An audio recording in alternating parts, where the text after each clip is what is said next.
I define myself first as an executive, then second as a female executive. What you've just said is something that we get a lot of labeling, where if I am sitting in an executive office, and if I'm going to give instructions in an assertive way, if I give that to male subordinates or I talk to male colleagues, for the less enlightened, they'll label us. I think you've all heard about, this one is a bitch. And if a man does it the same way, they are assertive and aggressive.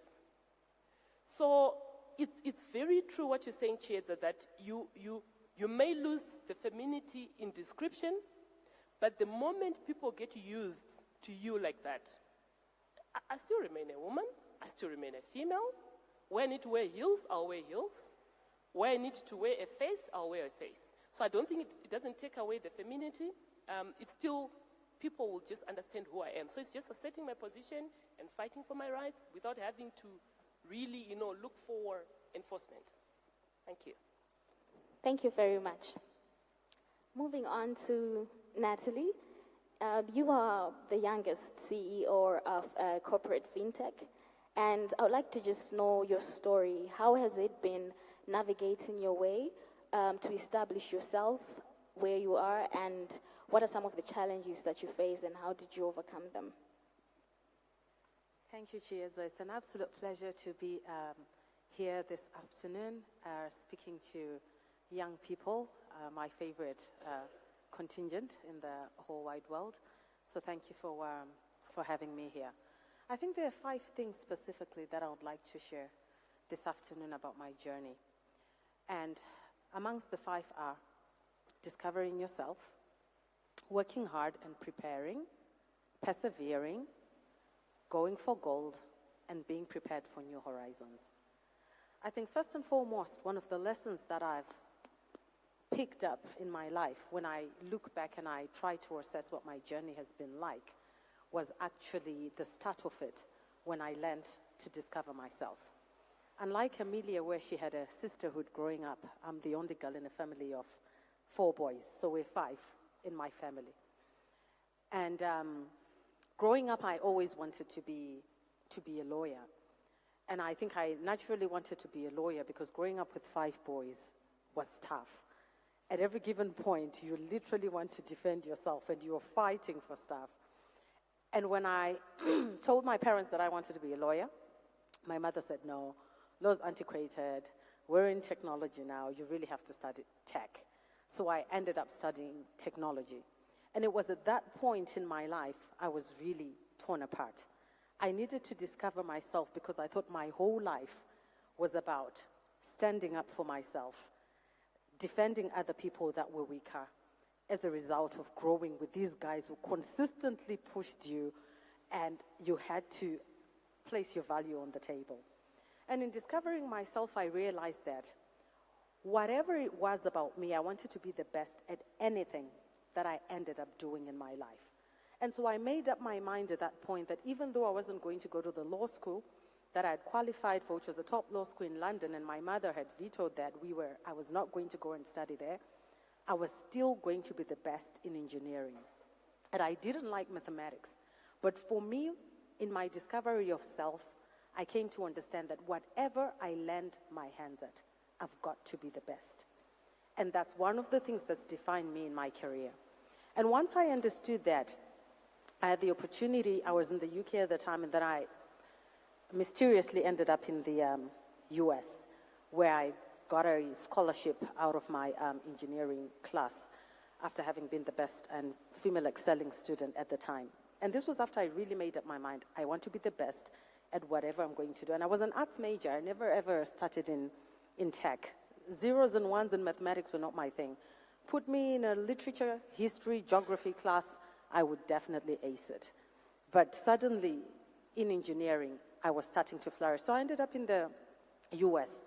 And because I wasn't naturally an engineering and a science student, I had to work 10 times harder. That's the second lesson that I learned in my life, that if you work hard and if you prepare yourself, Whether you're a girl or you're a boy, you will excel at whatever it is that you do. And it was at that time where I was working hard and preparing hard, I had the opportunity to be mentored. And mentorship is really, really important in our lives. I was mentored by Shirley Franklin, who was the first female and black lawyer of the city of Atlanta in the US. And Shirley Franklin, through seeing her and what she was doing in her life and how she got to be the first female mayor, taught me a lesson that you've got to persevere. So often we really want to quickly get to a place and assert ourselves, etc., but it's a long, long journey. It is a really long journey. So I graduated from the US, went back to the UK, and I really had to persevere. I worked for a software house who was the first black person and first female to be hired in that software firm. It was top software firm in London. And like Amelia said to you, I remember my first day there, literally crying because the head engineer just threw a computer at me and said, set up that server. And it was really tough. And I'd never set up a server before. And he said to me, your resume says that you were setting up firewalls in Atlanta and putting together all these networks, etc. And I said, well, I researched it and worked with a team that I was helping.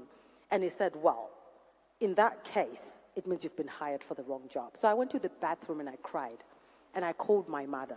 And my mother said to me, where are you? And I said, I'm in the bathroom and I'm at work. She said, get back right now and tell that guy that he must help you, and you are not supposed to cry because you're at work. You better figure out how to set up that server.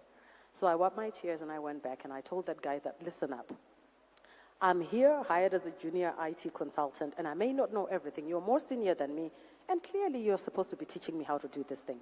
Can I kindly have the manual to this server and can you show me how to do this? This guy's eyes popped. He was like, what's going on?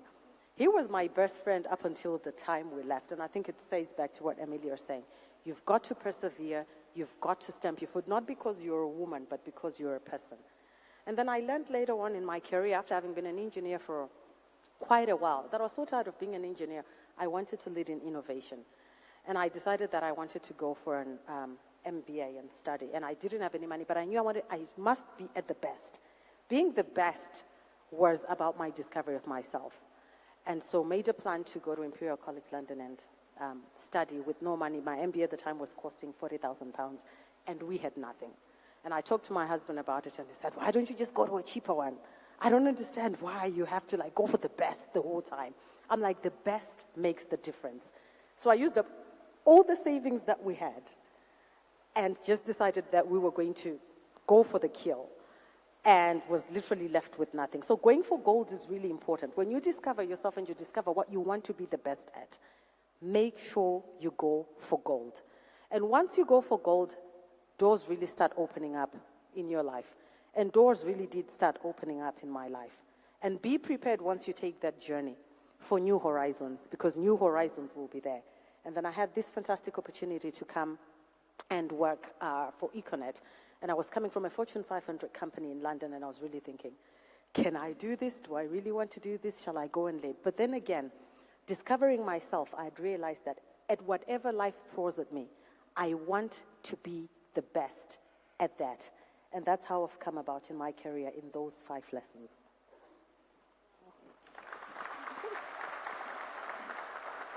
Very, very amazing, Natalie.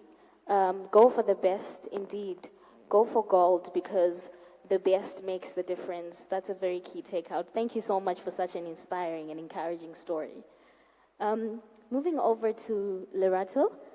Recently, I was reading some stats on CNBC Africa, and they mentioned that 2 of our African countries, Uganda and Botswana, are in the top 5 in terms of women business entrepreneurs.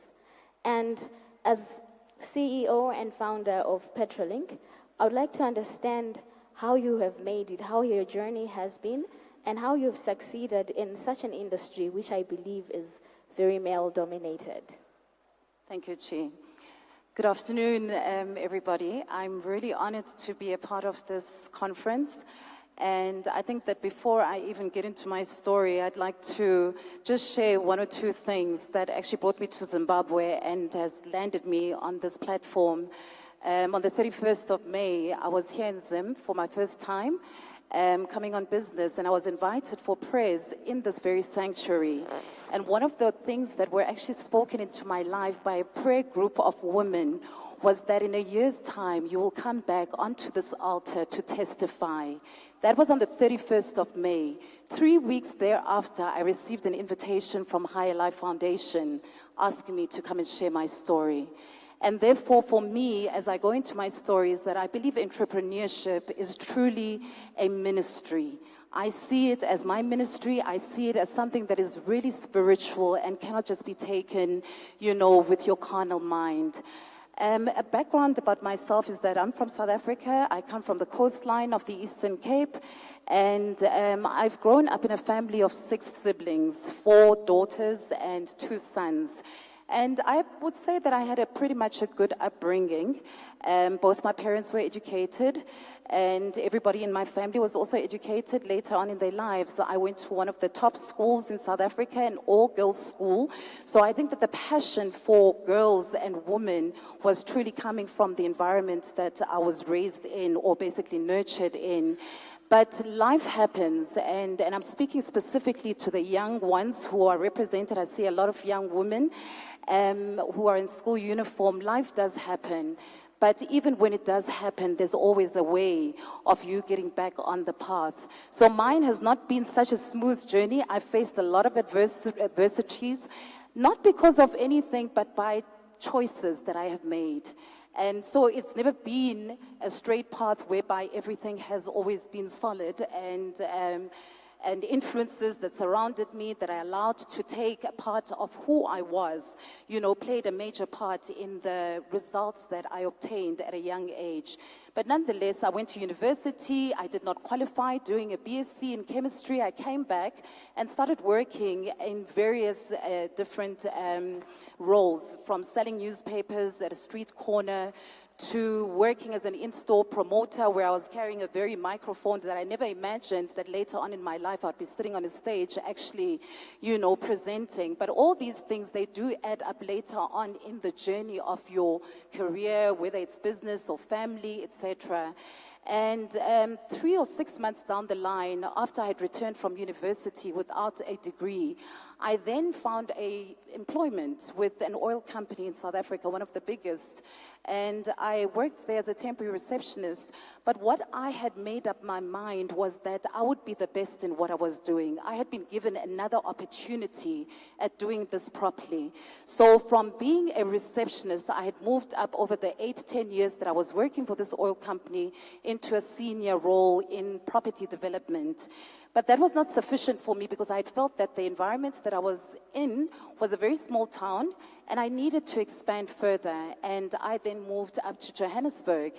And it was in Johannesburg that I think that my transformational journeys really started, taking shape, and all the choices that I'd made earlier on in my life started to connect, the dots started to connect.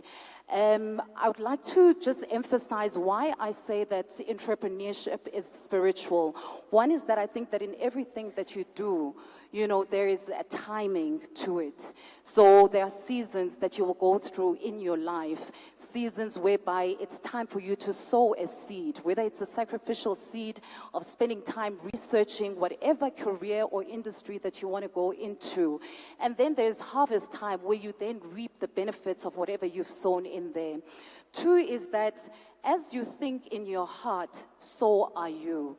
So when I then decided in 2012, in fact, God then said to me, in fact, my story looks very much like the story of Abraham, because in 2012, 5 years into the second oil company that I was working for, God just decided that this is time for you to leave where you are and go to a land which I will show you. I had absolutely no idea what that meant to me at the time, but I trusted the process, because I felt that I was at that place whereby I wanted to have a much greater impact than the impact that I currently felt I was giving.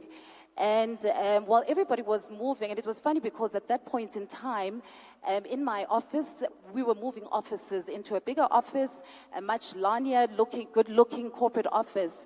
And whilst everyone was packing their boxes, I was packing my boxes to leave for good. But I never actually mentioned it to anybody while that process was taking place. And each time people would be passing through the corridor, you know, I would make a joke about it just to pass the message that I'm actually not going across to the other new offices. I'm going to a place that I have no idea, but I'm sure things will work out. And when I left the company in 2012, I then registered my own company called Petrolink. And at that time, I started off as a consultant. It started off as a consultancy. Now, one thing that you must know is that in every business, there is a vision. And a vision, it evolves. It continues to evolve from a seed into something that is far greater than when you began the company itself. So the vision was to basically be an integrated energy company that would be represented in Africa itself. How that would look like, I had absolutely no clue at that time. But I had the 17 years, you know, career experience that was sufficient for me to be able to navigate myself in the industry. So what I did was to move into my own business using exactly the same role that I was playing in my previous employer, which was consulting for new incoming retailers, service station owners, developing petrol stations and doing licensing for them, you know, through the Department of Energy, etc. 2 years down the line, things were going very well, but there comes a point in time when God wants you to enlarge your vision. Sometimes we are sitting in places whereby we're quite complacent because we know how this operates and we're not willing to stretch ourselves. And at that point in time, God clearly wanted to stretch me out of my comfort zone. And things started drying up. I was no longer getting business whatsoever.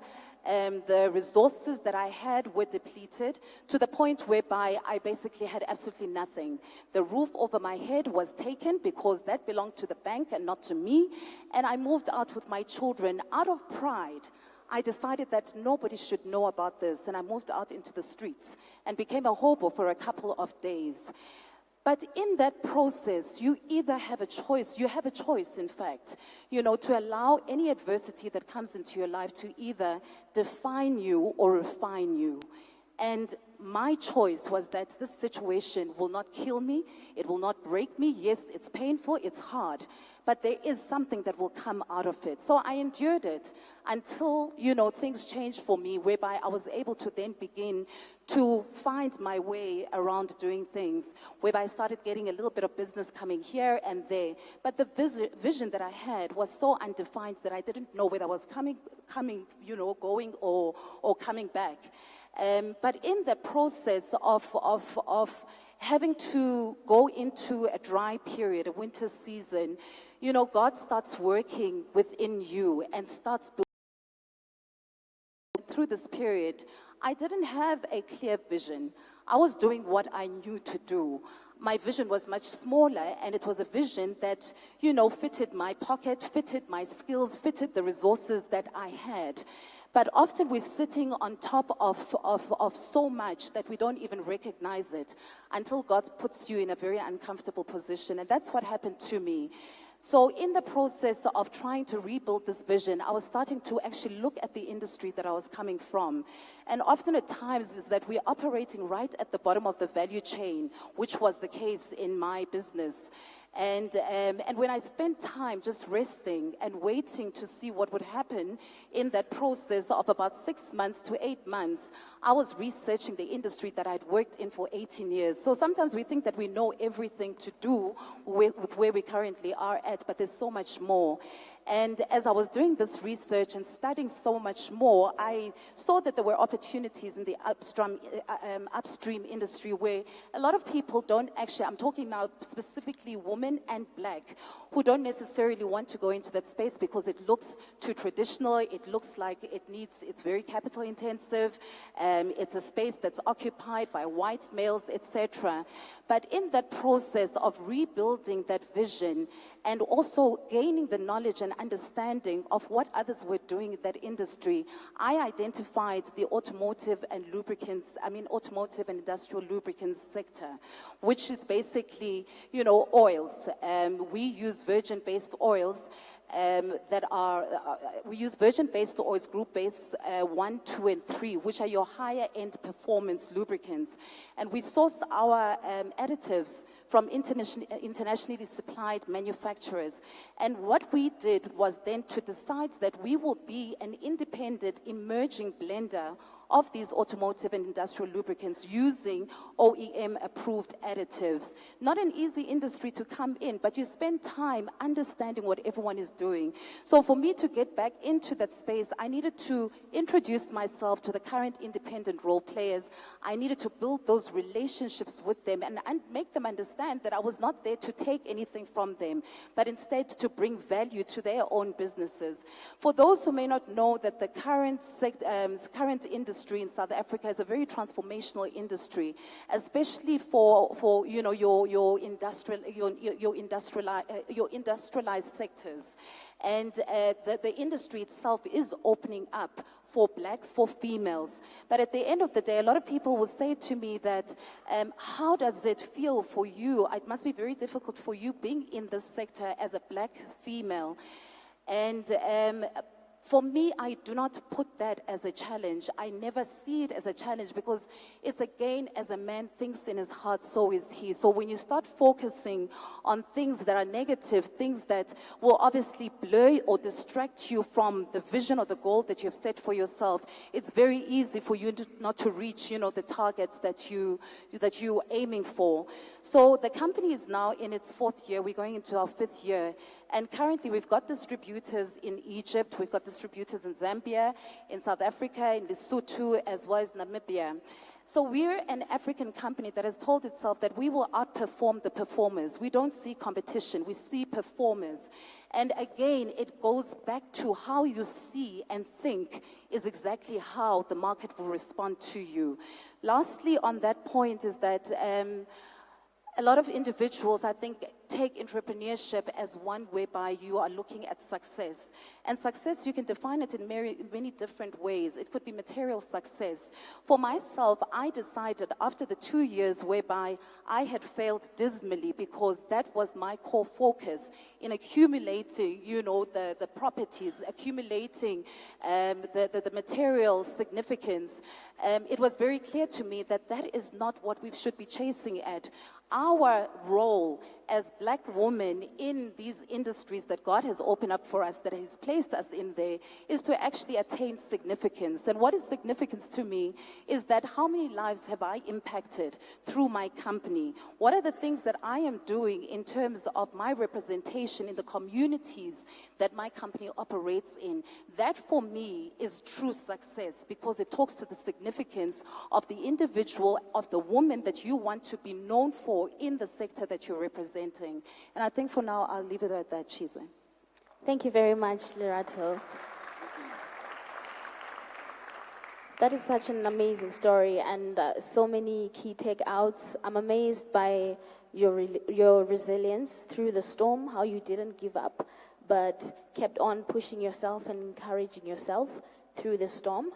I am also amazed by your definition of success. Success being the significance and the impact you make in people's lives. And I think that resonates well with what Uzo spoke about this morning, our keynote speaker, where he was saying he used to define success as how many pairs of shoes he could buy, but now it's different for him. It's how you're impacting lives. So thank you so much for that. Moving on to Walter. As National Director of Padare, you've been involved in mobilizing men towards a gender-just society. So I would like to have an understanding of your journey. What has influenced your choices to mobilize men to be involved in issues of gender equality, which are normally pursued by women? And what is the male perspective on gender equality? Thank you. Thank you very much. I think I'm very honored to be among such amazing young people, and more importantly, be in front here with such amazing women. I think let me start a little bit by talking about my story as well. I think about 6 years ago, I was just an ordinary, typical man who thought like a man and who acted like a man. And I'm from Masvingo, and those who know Masvingo know that that's a highly patriarchal area, especially I'm from Chivi. So my journey towards understanding gender equality came as an accident of some sort. I applied for a job in communications. That's how I ended up at Padare. But being there, I then began to understand deeper a lot of internal dynamics that are happening in our society. We live in a highly patriarchal society, and a lot of men are not even aware of that.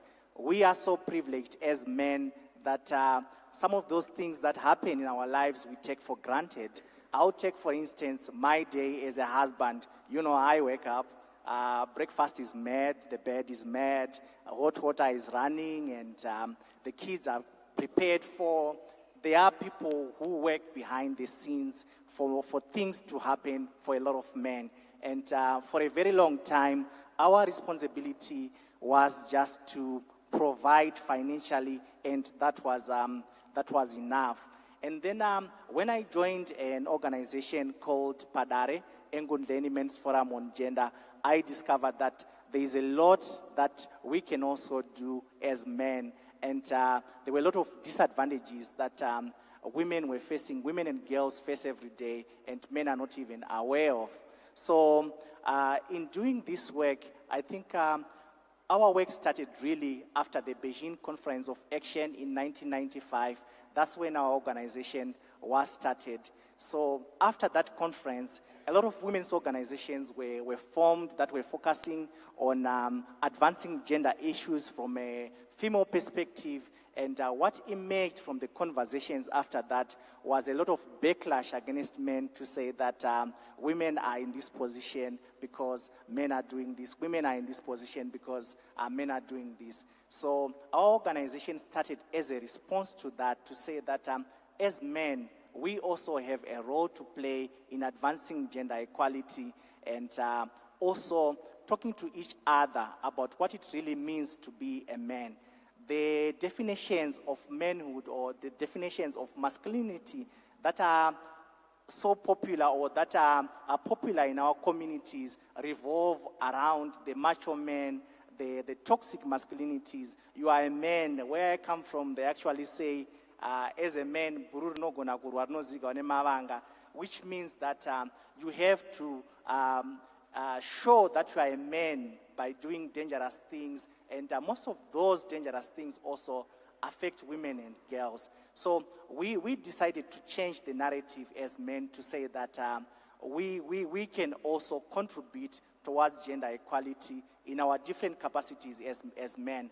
As the statistics which were said here reveal that just 5% of CEOs in the whole of Africa are women, meaning that 95% are men. So as men, we occupy a lot of leadership positions. And in our current context in Zimbabwe, the majority of our population live in the rural areas. So you discover that those are highly patriarchal communities and which are headed by men. And as in families as well, you realize that men have a lot to say, and women's agency or the voices of women are stifled. So what my organization is trying to do is to redefine what it means to be a man in such a way that also empowers women. So our definition of gender is that it's a world where everyone is viewed as a person in their own right, whether you are a man, whether you are a woman, whether you are a boy or you are a girl. And every person also gets to enjoy the same rights, gets to enjoy the same access to resources, and also every person gets to be listened to because they are a person, not because of their sex. So that's the kind of change that we're trying to engage men to also get involved in, because we also realize that the majority of people in Zimbabwe are also women, And if you look at the statistics in terms of even politics, representation in parliament, you realize that less than 40% of women are parliamentarians or senators in parliament. So there are a lot of distortions. And if you look even at things like ownership to resources in terms of access to land, less than 12% of women in Zimbabwe own land in their own right, even though they are Zimbabweans, which our constitution say they possess the same rights. So there's a lot that we can do as men as well to ensure that women and girls also get to the same level as men, where they are accorded the same respect, where they are given the same voices, and also where they can access and enjoy the same resources and full protection just as men. So that's in a nutshell, I think, why we are doing the work that we are doing as Padare. Thank you so much, Walter. Very interesting. I mean, very interesting to have the support of men and to have men that are rallying behind a gender-just society. What a better place it would be, you know, if everyone was rallying behind you and rallying behind women. Okay, so a Facebook friend of mine tagged me on a post where she was basically asking about how women can successfully pursue empowerment and be effective in leadership without offending men. And she wanted to find out basically whether it's the place for a woman to be successful or not. And I have read books such as Fascinating Woman that define a fascinating woman's place as being in the home versus being a career woman. And linked to what Walter was talking about, they are trying to pursue women equality while it goes against societal norms. So Natalie, I would like to find out from you, what is your perspective, very briefly, on the woman's place in the home or pursuing their career and succeeding like everyone else, and how does that affect men? For example, if a woman is now succeeding, earning more than her husband, is it a woman's place to earn more than a husband and start supporting the family? Thank you, Sheza. I think there's often a conflict between the societal expectations of a woman and her role in society and that of our natural and God-given ambitions as women. And I think first and foremost, what we need to understand as women is the discovery of ourselves. And I talked about the 5-step journey that I went through in my life. And discovering yourself as a woman in society is really, really critical. And coming to terms authentically with why you were placed here on earth. And I think once you understand why you were placed here on earth and what it is that your discovery brings you to as for your purpose on earth, then societal norms and stereotypes cease to matter. If you discover yourself and realize that you want to be an engineer, there'll always be some sort of prejudice. You will get into a workplace where some people will tell you that engineers should only be men. But not only that, societal norms are only not around women. It is one of the societal connotations that we face.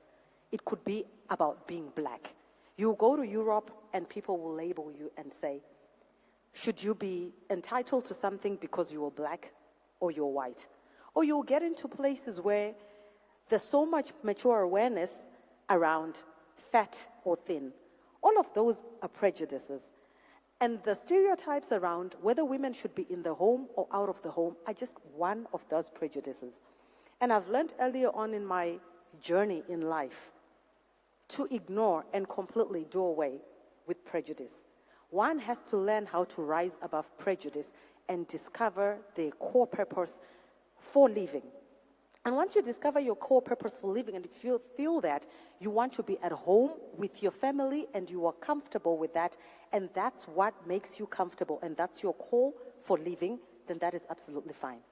But if your call for living is to be ambitious and you have a dream to lead, to be in career, to change the world, to be a change agent and a change maker, and that is part of your authentic discovery, then prejudice around societal norms should not be what rides over your decision-making power. Because you will realize that even in society, there are men that have chose careers. that are linked to femininity. And I think we're sharing with Walter earlier in just a conversation, and he was saying, people don't look at Michelin star chefs, who the majority are men, as doing women's work, and they excel in that field exceptionally, and yet it tends that the societal stereotype is that women are better cooks than men. But when men do it so well, nobody looks at them and says, aha, you were doing a woman's job so well. And so if I do choose to be a successful engineer in my life and be the best at that, even though it's connotated as a stereotype for a man's job, nobody should look at me and say, you were doing a man's job so well. And if I be the best that I can be as a CEO, nobody should look at me and say, it is because I am doing a man's job. Because none of us here wake up and say, I am Natalie Jabangwe, a woman. I wake up and I'm Natalie Jabangwe, a person, first and foremost. And that I am the best that I can be at whoever I am in the diverse roles that occur to me as a woman, as a mother, as a friend, as a sister, as a mentor, and not because of my gender, not because of the color of my skin, and not because of who I am in society, but individually, first and foremost, as an authentic individual. Thank you so much. That was so amazing, and it has just cleared the mystery behind women being supposed to be limited to being in a home versus pursuing your career and being able to do the things that you're called to do. So thank you so much for clarifying that. I must just admit that I hadn't yet actually replied my friend. I said to her, you know what, we're going to have a discussion around this at the Innovate, Elevate Youth Conference. So once I tap into all the wisdom, I'll give you a response. So I'm definitely going to respond to you, Sibo, tonight. Having said that, I would like to just get into the question and answer section. Just a few ground rules is please keep your question very short, less than 30 seconds. Be straight to the point and just listen through, and if your question has already been said, then we don't have to repeat the question. Okay, so we'll be taking 2 questions for the first session. I've got my sister there and my brother there. If we can have mics to them.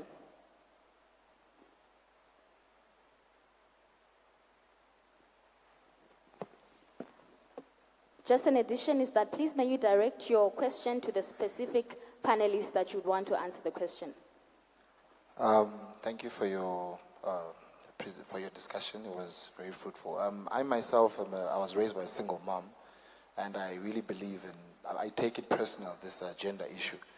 But I've been reading extensively about it, and I've come across scholars like Thomas Sowell, who basically debunks certain misconceptions about gender inequality. But I'd just like to ask a question to any one of the panelists. How do you react to this statistic that 95% of CEOs are men? Is it because women are restricted systematically, that is? Or it's because the women themselves decide to step back? Because I know some women, very educated, I've spoken to so many of them that are doctors but prefer to say, listen, if things were my own way, I would rather sit at home and take care of my children. Thank you. We'll take another question. Thank you. My question is directed to Emilia. Would you say that our current discourse on gender is slowly shifting to a discussion where we promote women, but in a sense diminish the role and the importance of men? My point is that, do you think we're going to end up in a position where we're shifting towards something similar to reverse racism? Are we going to get to a place where it becomes reverse gender bias in a way? Thank you.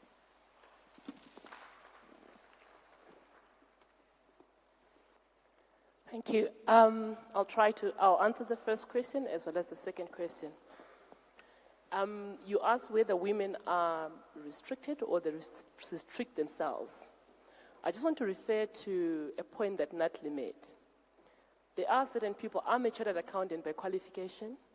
There are people that I qualified with who consciously decided, and I really hope that they decided on their own, that they don't want to pursue their career, they want to be stay-home moms.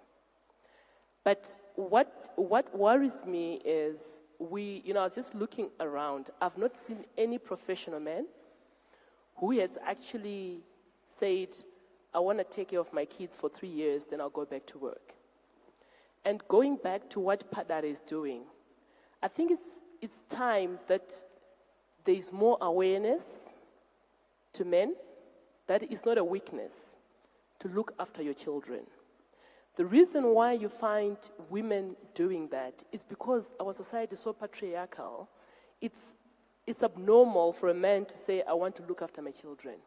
So there is a lot of education that needs to happen so that people can actually share roles. I have 5 children, and I know I sacrificed a lot of some of the attention they would have wanted. I never stayed home. 5 children, both me and my husband have been working all the way. But there's certain things that you actually say, do I want my kids to go through this? So you make personal choices. And I think if there's more awareness, we are actually going to see a few more men taking that responsibility, saying, no, you know what, my wife's work is enough to look after us. I'll take a year off work. So I think that's what I would say to that. Then to the second question where you're saying, are we not reverse engineering, in affirmative, what I call affirmative action? I'm a very strong believer in a balanced society. I look at the gender agenda as a developmental agenda for everyone. If you look at the statistics, which I actually didn't quite compile for this, but there is a research that is done. If you see a company that is balanced at board level, at management level, if they're balanced in terms of gender, their chances of performing well are very high. And the reason is that no matter what we do, males and females will never be the same. And when I talk about the gender agenda, in my view, I don't normally talk about equality, I talk about equity. You heard Natalie, she grew up with her brothers. There's nothing about, they want to fix her, but naturally they've got such energy, they're going to be violent. We are soft. If you take a decision making, men are going to decide, and no offense made. The decision is very fast. In some cases, it's fast and good. In other cases, it's fast and irrational. Ladies are going to take time. In some cases, nothing comes out, but in taking time, maybe someone is being more analytical. So if you're sitting in a boardroom, a decision has to be made. Someone's going to say, yes, we are going for it. And maybe a lady, and I'm not saying that this is what normally happens, but when you look at the stereotypes, a lady's going to say, no, let's think about it, let's analyze it. So when you look at the research, there's beneficial advantage in having both. And I'm one opponent who says you should never have one gender. You shouldn't say because we're disadvantaged, our board is going to be ladies only.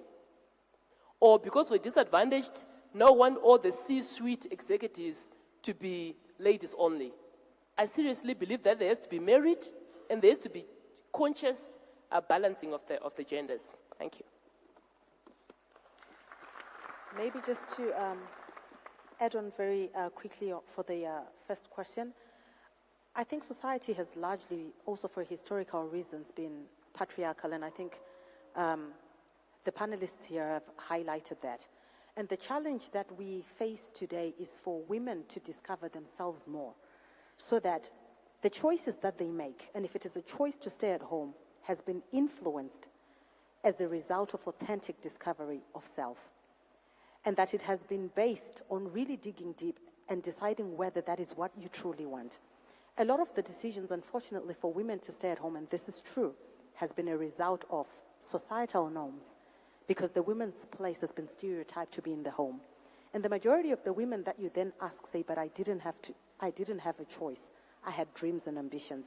And I guess what we are challenging here is to say, men take the opportunity many a time because of historical and the patriarchal architecture of men growing up. They were given the best opportunities, and so they discover themselves more and they go for it. And we would like to challenge women that are sitting here to discover themselves and make decisions at the end of the day that are linked not as a result of prejudice, but as a result of rising above prejudice. Because at the end of the day, there's also nothing wrong, as Amelia said, for a man to discover himself and maybe figure out that for 3 years, perhaps he must stay at home and play the part of helping out with his children. And for the women that stay at home, it doesn't mean that if they're not there, nobody else can do it. There's support structures that can also be very much available. For example, our mothers, say if your husband makes the choice that he wants to be able also to go to work, sisters, family, and friends around. And I use support structures a lot. My friends who are around me when I have to travel for work, my parents, my father, he does the school run many a time, and my daughter at the present moment is in England for 2 months, and I've shipped her away to my mom and my husband so that he can help look after my daughter, because there are several things that I need to do, and we have to be able to balance this. But such a strong support structure means that as women, we don't have to be burdened with the role of bringing up children on our own, and we're fortunate about that in Africa, that you can co-opt as much help as is possible for people to help in the capacity and our role as women to be bringing up children, while we can also do other things. Thank you so much, Natalie, and thank you, Amelia. I did see that we had so many hands. I know this is an interesting topic, and I would have wanted to go on and go on. But in the interest of our time, our panelists are still around, and I will ask you to create some time and have a chat with them and ask questions so that you get your answers and be able to change your perspective and take up your role as women. So I would like to thank our panelists. Thank you so much for demystifying the role of a woman, for making it clear to us that the woman's place is not necessarily in the home, but the woman is able to contribute to economic development, to contribute to society, and that the men are around as well to rally behind us. We've had that perspective from Walter, who has also showed us that there are some men that are willing to support women. So I would like to thank the audience as well. You've been a fantastic audience, and thank you, everyone. We had a great discussion. For those who want to ask further questions, feel free to interact with our panelists. Thank you.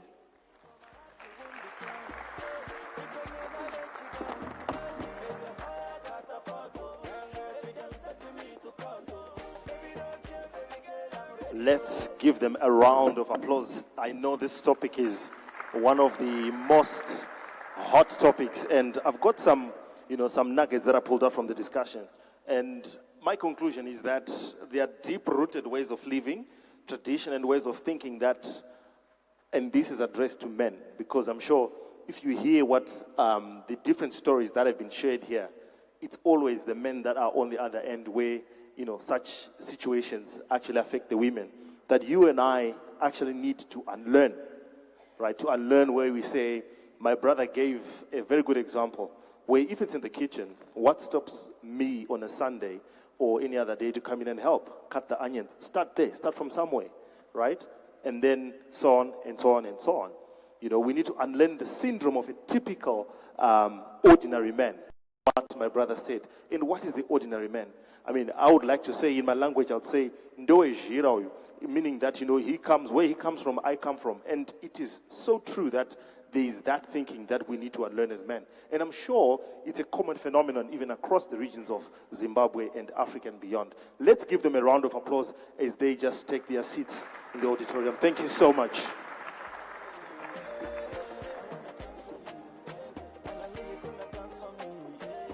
And I'll just quickly share with you some nuggets there, and I'll pose a question that I would like each one of us to ask ourselves is, what is the women's share in society? What is their share? There were some interesting statistics that were shared there. I'll just give you one glaring statistic with regards to women's representation on boards of African companies by region. So this is in Africa, right? The list being North Africa with 9%, West Africa 11%, East Africa has got 16%, and Southern Africa has got 20%. So I think it's a good start, and we can definitely do better than that. All right. And I think what we'll do now quickly is, since morning, from yesterday, We've heard different panelists discussing different topical issues, from entrepreneurship to for economic opportunity. We've heard just now her place in the world. We've also heard new media. And some of you might be wondering, so how do I start? What is the starting point for me? And one of the key things that was shared here was that you need to have some people who you can lean on, or who you can network or collaborate with. In our next session, we would like to just hear some quick nuggets, some solid tips on how you can network, because you're going to spend some time with some of our guest speakers here today, and you want to learn, how am I going to network with them? How do I network beyond this conference? How do I take it forward? And so we are going to get an Elevate talk from none other than Mr. Velani Mboweni to give us some solid tips on how to network. And guys, you've got to locate yourself in this and really take some notes, because this is application time. As Mr. Mboweni would say, execution. Mr. Mboweni, please join us on stage. Let's give him a hand as he's coming on.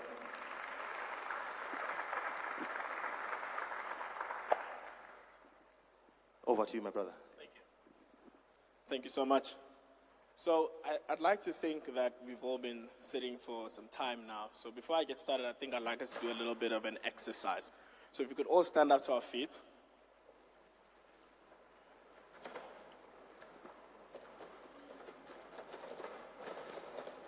All right. So I want everyone to just stretch their hands up. Something like this. All right. Wave your hands in the air. Wave them like you just don't care. My name is MC Vels, and I'm here to teach you how to network. I'm not a rapper. Now, if you could stick your hands to the left-hand side and put them on the shoulders of the person on your left. Yeah, give them a nice little massage. This is part of networking. Please, whenever you go to an event, make sure you network by giving a massage. Now, take your hands away. Move to the right-hand side. And give the person to your right-hand side a wonderful massage. Both hands, both hands. You have to use two hands. How's that feel? You guys can take a seat. The session on networking is officially done. I'm joking. So thank you guys for taking your time out. I think that exercise kind of loosens us up. But I was told here to give you a bit of a talk on how to network. Now, my time is very limited, so I think the best thing I can do for you is to share from my own authentic experiences. Now, I believe you've been given business cards, right? Is this correct? In your folders, you've been given business cards? Some of you may have had business cards before you got here.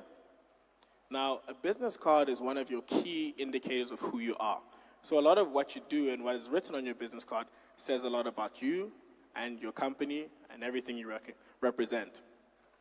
But before you can even hand out your business card, you have to know a function called the elevator pitch. Now, if I could see with a show of hands, who knows what's an elevator pitch? Okay, I see one person knows. I see two, I see three, I see four. Any more people? Okay, 5, 6. Okay, great. So the fact that you don't know what an elevator pitch means that you're either in grave danger or you're about to know what it is and actually elevate your career. So there's 5 things I need you to know about an elevator pitch.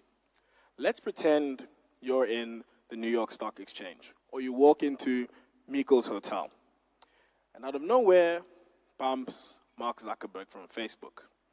Now you have this incredible idea, and you want Mark Zuckerberg to either invest in it or take some of his time and effort to contribute to this thing. You have 30 seconds to tell Mark Zuckerberg why he should do it and why you are the person he has to do this with. But it's very simple. There are 5 key tips to making your elevator pitch work. Because remember, an elevator pitch is only 30 seconds long, so you don't have much time. In fact, the concept of an elevator pitch is that you walk into an elevator and the person you're with says they're going to floor number 10, and it should take them 30 seconds to get to where they're going. So you now have to do 5 things in 30 seconds, which means if you do the numbers, 6 seconds to do each and every one of these things. So the first step is to be specific on what matters to you and to them. If you walk into this elevator, you have to convey the message of why your idea is important to you, to society, and to this particular individual.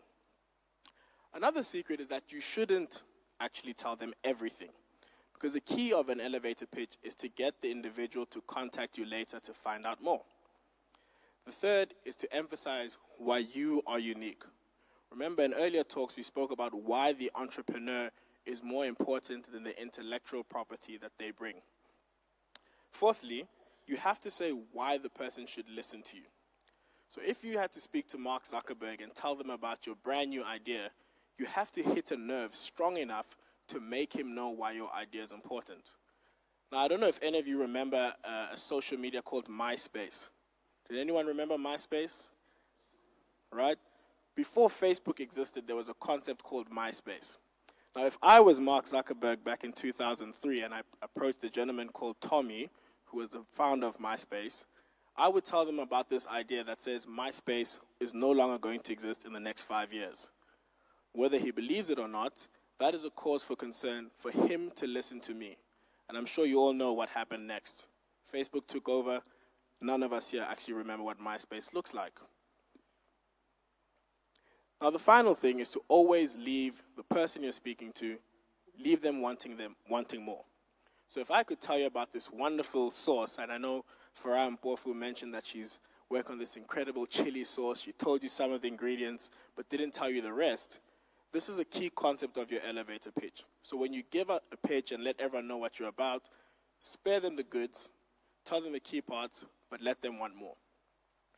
Now, we've all heard the statement that your network is equivalent to your net worth, right? Earlier in the morning, we heard Uzo speak about relationships and friendships. Now, the truth is, you cannot put your hand on what your network is. Can anyone point out, this is my network? Can anyone measure it? Can anyone feel it? Unfortunately, it cannot. But I can guarantee you that in any of your engagements as an entrepreneur, as a young person, network counts for everything. Whether it's someone referring you into a project, whether it's someone putting you into a particular deal, or whether an investor who wants to hear your idea, your net worth is your network, and that carries a lot of weight. So I'm going to give you 10 very critical things. And if you're writing notes, I encourage you to hold these down really quickly. The first thing, when you have business cards, always have them on you and make sure that they're creative and they stand out. If you are someone who is a media personality, it doesn't make sense for your business card to be incredibly blank. The second thing is to be memorable. If you're in an event surrounded by thousands of young people and you happen to bump into Dr. Strive Masiwa or Mark Zuckerberg, what do you think you can do to make you stand out? It could be that you're wearing your school uniform with a bow tie. It could be that you're not wearing school uniform at all and you just happen to be part of the school. Or it could be the fact that you have a very firm handshake. But whatever you do, make sure that you stand out.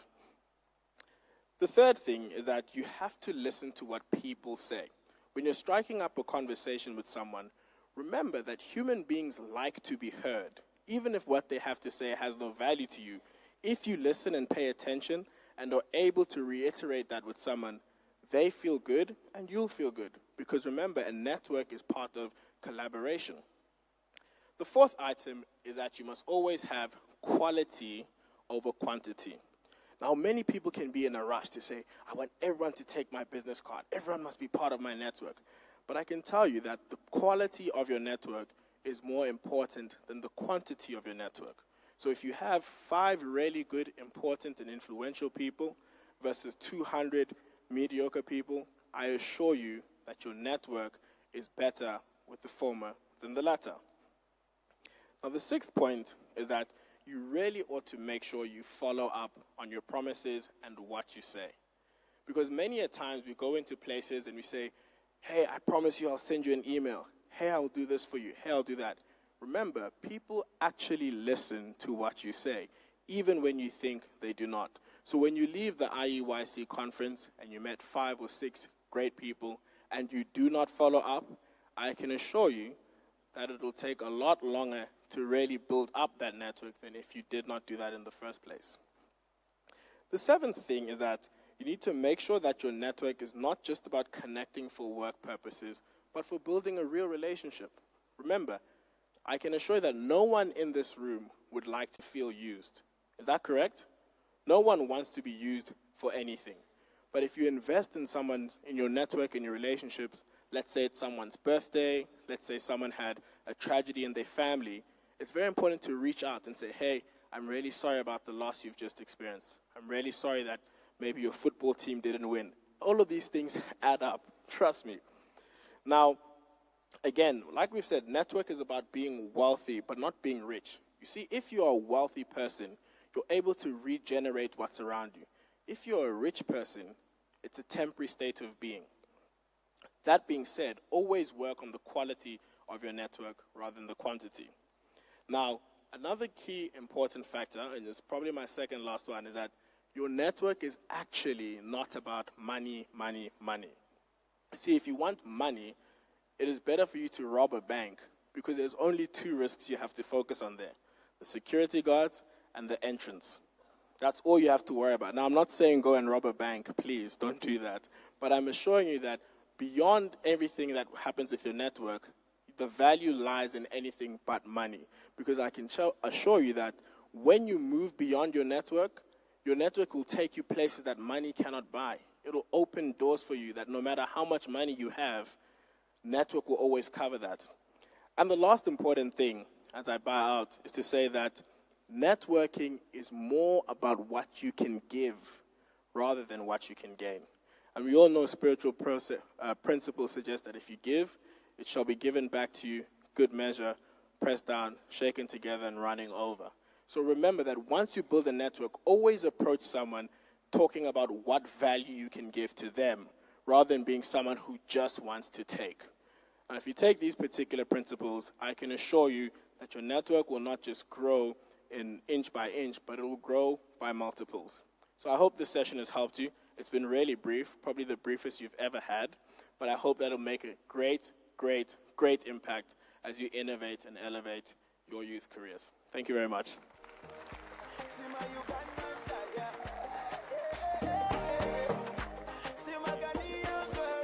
Thank you, thank you. Let's give him another round of applause. I promise you, I will tell you something about lunch after lunch. And I will follow up on that. Ladies and gentlemen, we are going to take a break, 45-minute break, as you enjoy the very nicely, deliciously prepared lunch. The same place where you had your tea break. So please, by all means, indulge. Toothpicks are there. Flosses, I don't think so. So we'll take a 45-minute break and then join us back as we go into our third segment for today. Elevate Youth Conference 2017, hashtag IEYC17. Post your questions, your comments, share, tell your friends about it. Tell them to come online. They can still join us. Thank you.